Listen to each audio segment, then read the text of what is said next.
పెట్టిండు మొత్తం చేయట్లేదు. 39 కొద్ది బాగా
వదలడం లేదని. యాక్చువల్ ఏంటంటే అధికారులు ఎంత క్యూసెక్ల వాటర్ పైనుంచి వస్తారో అంత వదలాలా, మిగతా బ్యాలెన్స్ ఉంటుంది. కాబట్టి దాంట్లో కూడా మాకు పక్షపాతం చూపిస్తున్నట్టున్నది. గతంలో కూడా మరి ఆంధ్ర తెలంగాణ రానప్పుడు ఆంధ్రలో మాపై పక్షపాతం చూపించినట్టు మళ్ళీ ఇప్పుడు మరి ఖమ్మం మంత్రులు కూడా పక్షపాతం చూపించినట్టు ఇక్కడ రైతులందరూ మరి విమర్శిస్తూ ఉన్నారు. కాబట్టి ఇటువంటి పక్షపాతం లేకుండా అధికారులు నిస్వార్థంగా, రైతులు ఎవరైనా రైతులే కాబట్టి మీరు నిస్వార్థంగా మీ డ్యూటీ మీరు చేస్తూ మరి ముంపునకు ఖచ్చితంగా ఇది కావాలని ముంపున ముంచినట్టు రైతులు ఆరోపిస్తూ ఉన్నారు. ఇక్కడ కోర్సులో మేము డిమాండ్ చేసేది ఏంటంటే మా టీఆర్ఎస్ పార్టీ తరఫున మరి ఖచ్చితంగా ఏదైతే డ్యామేజ్ అయిందో ఈ రైతులకు ఎకరానికి 50,000 ఖచ్చితంగా నష్టపరిహారం ఇవ్వాలని, మరి అది ఇప్పుడు ఇస్తారా, మరి ఎలక్షన్ కోడ్ అంటారా, కోడ్ అయినాక ఇస్తారా, ఖచ్చితంగా ఇవ్వాలని ఇది కూడా మేము మా బీఆర్ఎస్ వర్కింగ్ ప్రెసిడెంట్ కేటీఆర్ దృష్టికి తీసుకెళ్తాం. బీఆర్ఎస్ పార్టీ రాష్ట్ర అధ్యక్షుడు కేసీఆర్ దృష్టికి కూడా తీసుకెళ్తాం. ఖచ్చితంగా భవిష్యత్తులో అసెంబ్లీలో కూడా మా వాళ్ళు కేటీఆర్ కానీ వీళ్ళు పోట్లాడి ఖచ్చితంగా రైతులకు న్యాయం చేయాలని ప్రభుత్వాన్ని డిమాండ్ చేస్తూ మరి 6 గ్యారంటీలు అన్నారు, అది అన్నారు. ఏ గ్యారంటీ ఒకటి లేదు. ఒకటి మహిళలే ఉచిత బస్సు పెట్టారు, ఆటోలోనే ఎండగొట్టారు.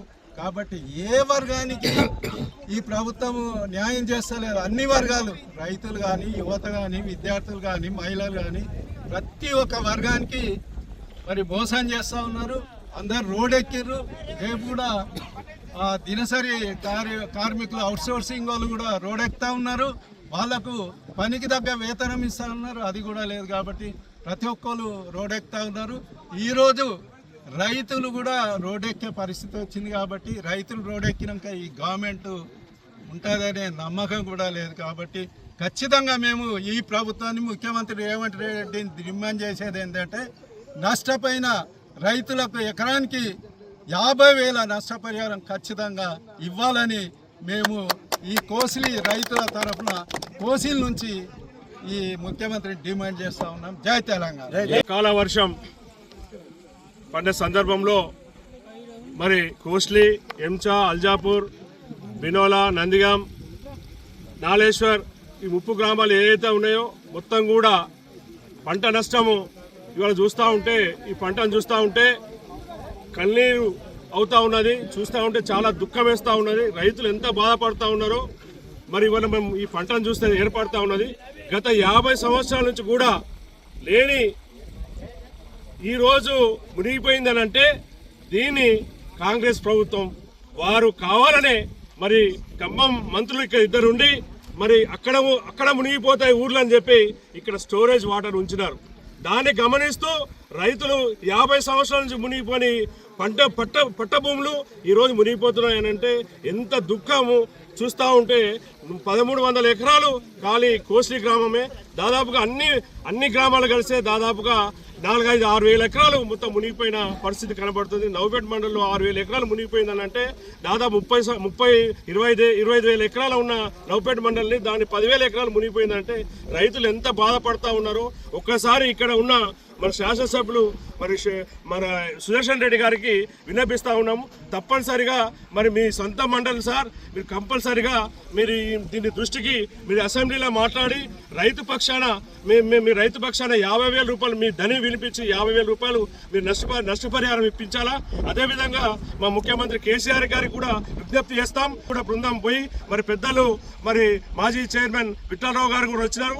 వారితో పాటు మరి ఖచ్చితంగా మేము కేటీఆర్ గారికి మరియు అదేవిధంగా కేసీఆర్ గారికి విన్నపించుకొని తప్పనిసరిగా రేపు అసెంబ్లీలో తీర్మానం చేయించడానికి పట్టుబడి విధంగా రేపొద్దున మంది రైతులు పార్టీలకు అతీతంగా మేము కూడా ధర్నా చేయడానికి సిద్ధంగా ఉన్నాం.